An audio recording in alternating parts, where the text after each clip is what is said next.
So if you had asked me before I watched this video, I would have said Doom was the game that killed the Amiga. For a lot of folks, took it out of play. I think both you and I were shocked to find out that actually Wolfenstein was probably the game that marked the begin of the descent, the sad disappearance of the Amiga. So, or you, I had hung it on Doom. Were you surprised that Wolfenstein took the prize there? A little bit, yeah. And I do understand the argument that they make in this video for it being Wolfenstein because Wolfenstein like is it's weird because Doom is just so gigantic and such a, I feel like Wolfenstein is, disappeared for a while and come back, whereas I feel like Doom has really never left.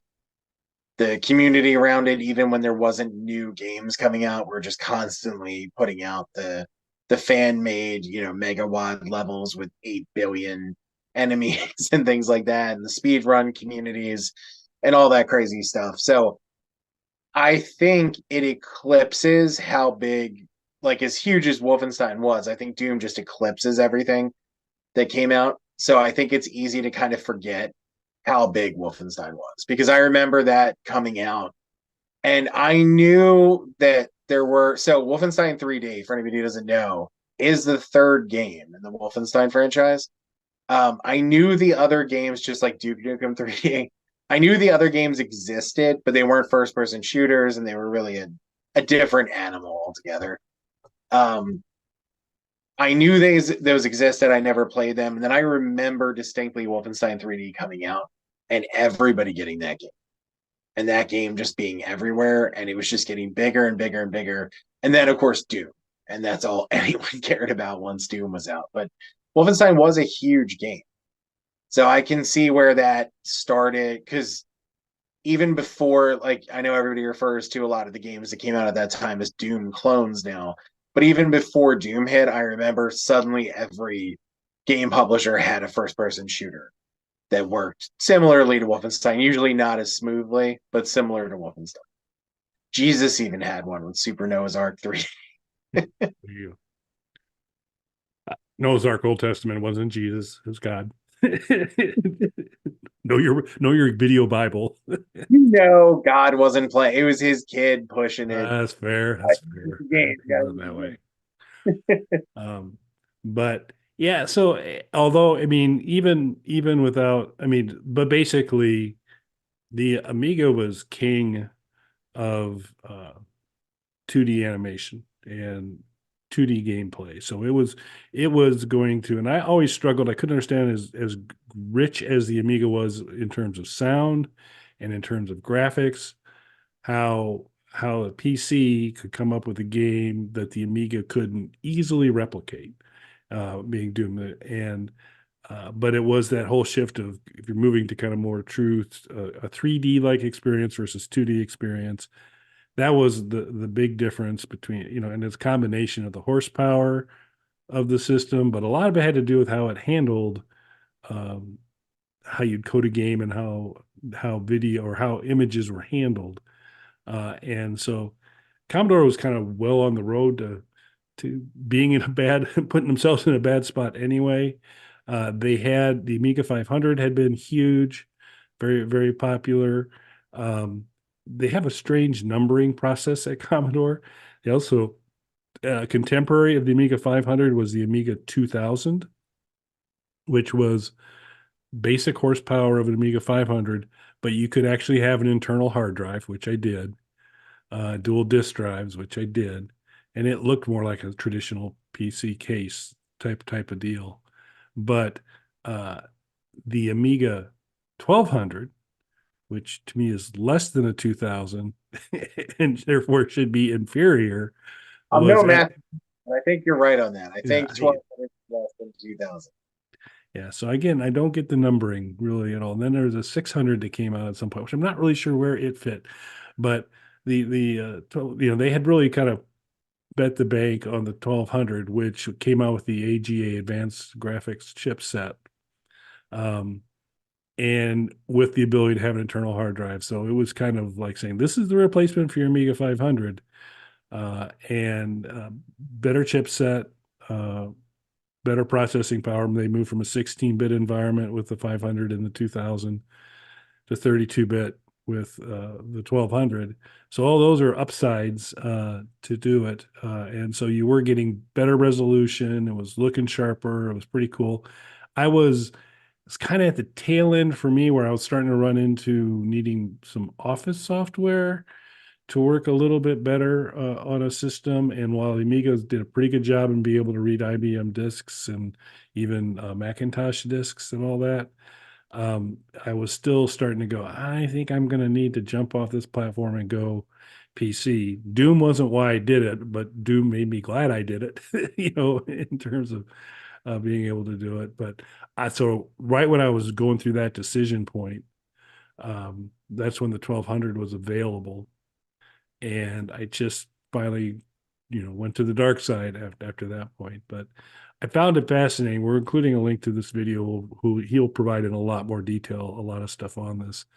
But we both got to learn a lot about chunky pixels.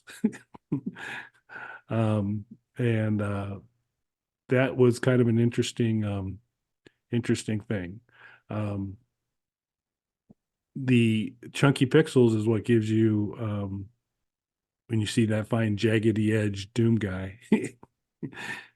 That's the byproduct. But it came down to the Amiga used bit planes to handle the colors, where actually not chunky pixels, chunky mode.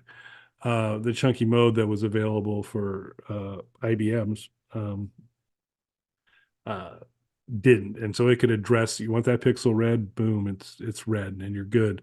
Where it would, depending on how many colors you had in your game, you would have a number of bit planes, and they'd all have to be red for every pixel on there.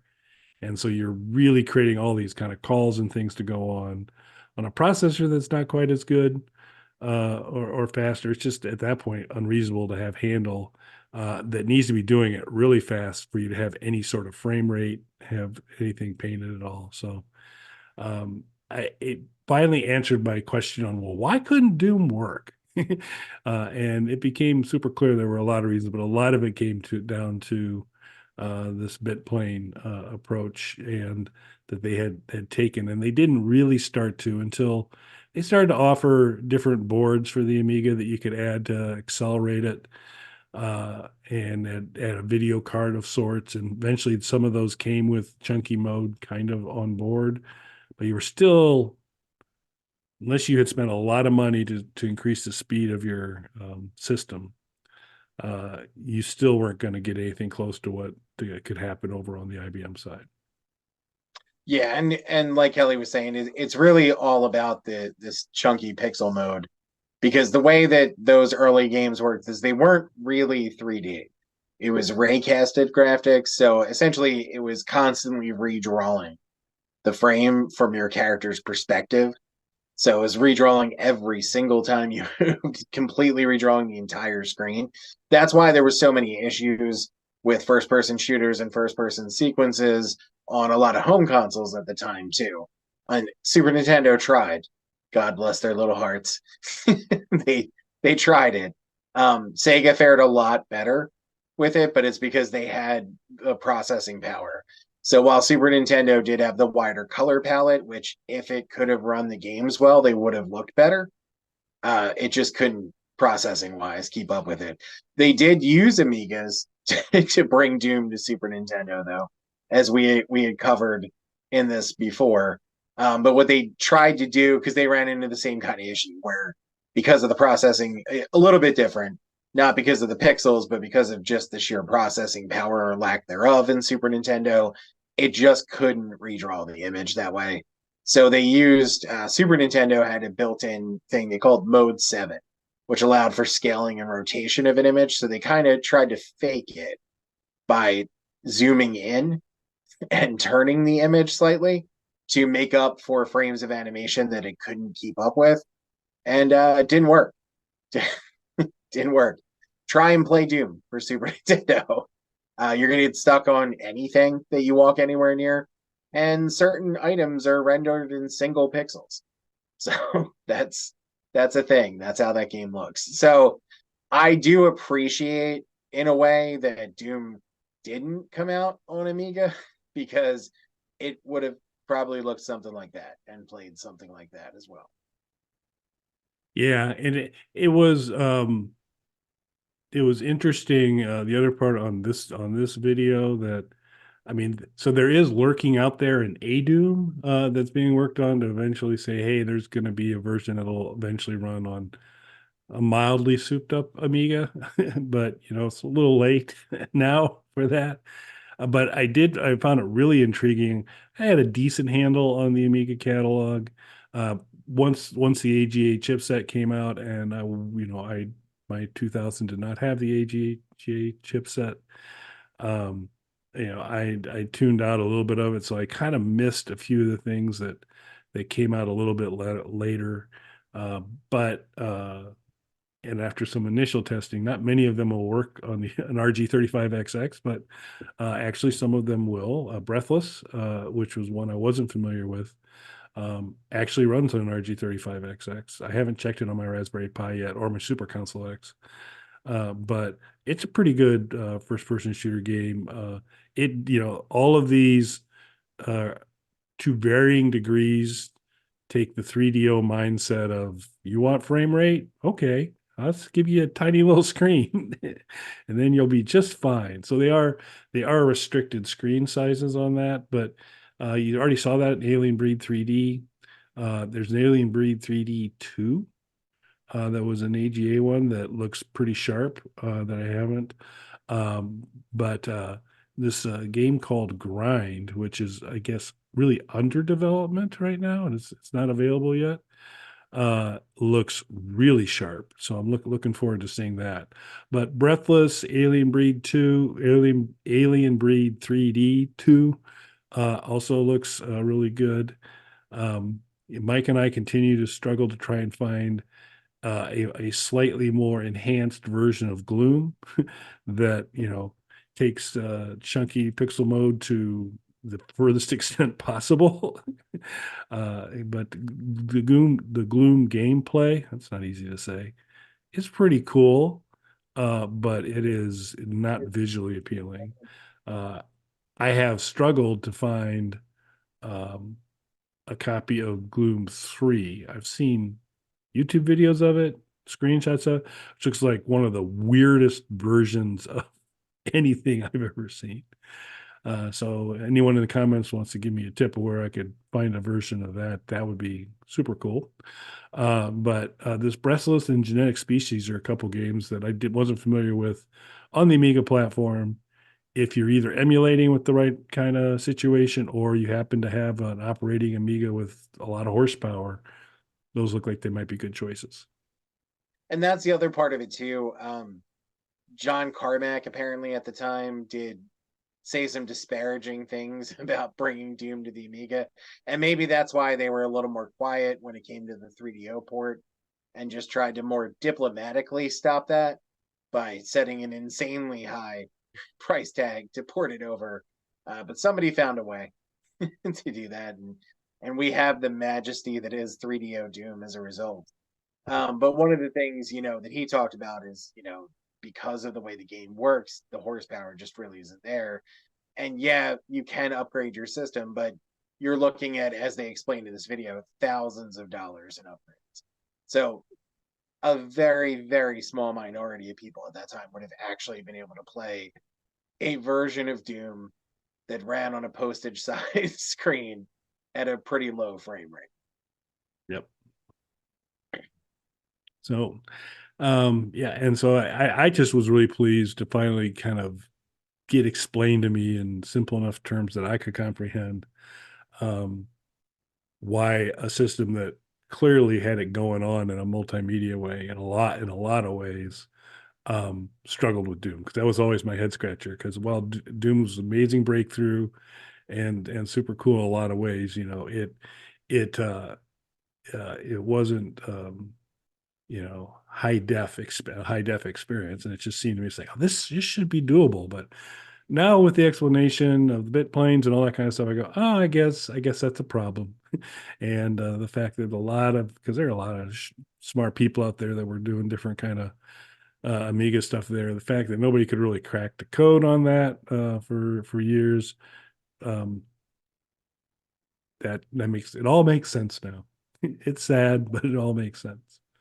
And like we kind of discussed before, I remember, there was a lot of talk in PC and video game magazines at the time, console magazines at the time of, could you bring games like Doom to consoles or to other computer platforms, whether it be Amiga or whatever it might be, and talking about some of the issues in that. We had talked briefly. We haven't done a Panda review yet, which we probably should at some point. We had talked briefly about zero tolerance, which is getting yet, just for anybody who's interested, yet another physical re-release of Zero Tolerance is coming out. So I mean, there's obviously a growing fan base of this game now from the 90s. I'm very, very happy that I have it on my at Games Legends. It's super fun to play on there. To play an actual first-person shooter on a actual arcade machine setup is pretty cool.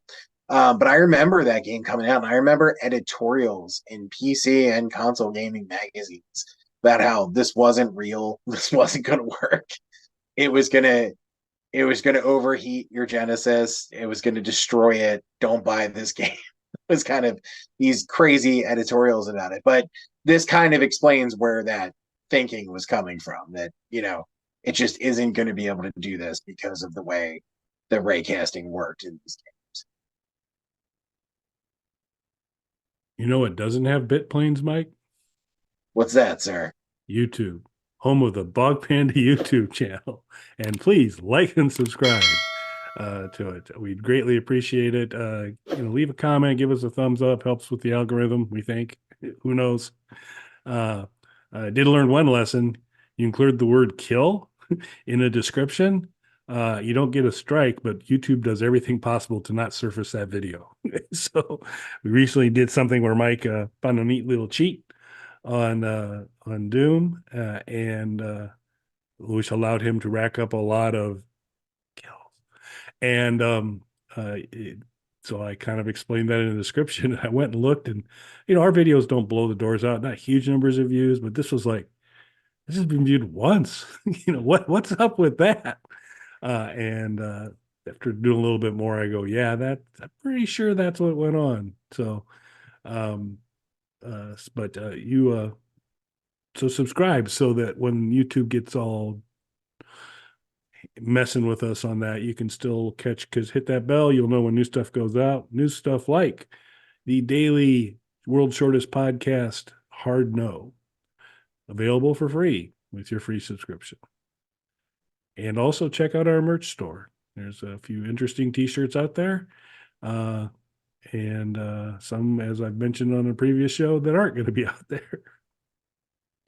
RIP Booty Dust t-shirts coming soon. Thanks for watching, everybody. Thanks, everybody.